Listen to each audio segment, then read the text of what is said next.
Hey guys, welcome back to my channel. So today I'll be doing these underwater studies with watercolor. So I'm going to be explaining my process of painting these underwater scenes.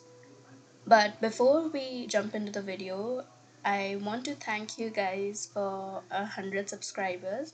Thank you so much to everyone who has subscribed. I'm so glad you enjoy my videos, and I'll be looking forward to seeing you more often. And yeah, for those of you who are watching my video for the first time, do subscribe to my channel. Now, with that out of the way, let's get on with the video. So I taped down my painting on a clipboard, as you can see here, so that I can move it around without any difficulty.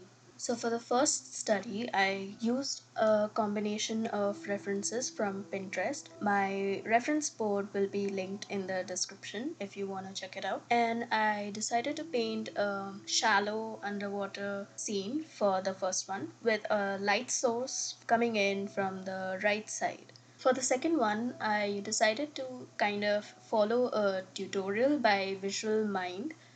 I will link her video and her Instagram in my description. Do check her out, she's an amazing artist. I really liked the way she simplified a really complicated reference picture, and I thought it would be fun to try it out myself. So I kept going back and forth between the two paintings as I was waiting for one to dry, and I mostly used the wet on wet technique to paint in all the large areas and to achieve smooth blending between the colors. With the wet on dry and the pull technique, I find that I don't get an even wash of color. It becomes very streaky, but it's just my personal preference. Of course, you can use wet on dry technique if that's what works for you. I use many layers to build up the colors and the values gradually, and I wait for each layer to dry before I go in again with the wet on wet technique so that I don't accidentally lift up the layer underneath.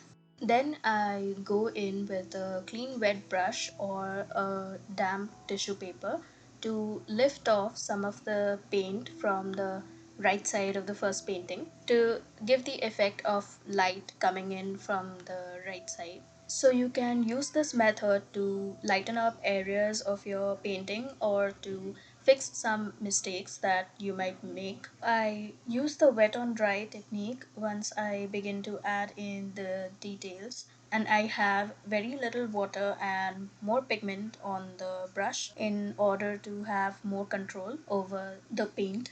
I kept on adding small amounts of black color to the blue in order to darken up the value of that blue paint to paint in the fishes in the water. And then I go in with the white watercolor paint to add in little bubbles and small fishes and also to add some highlights.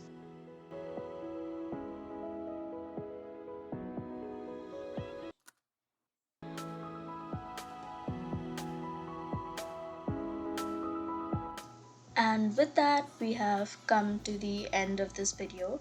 Thank you guys so much for watching. I really hope you enjoyed this video, and I hope you have a great day and a great week ahead of you. And I will see you in the next one. Bye!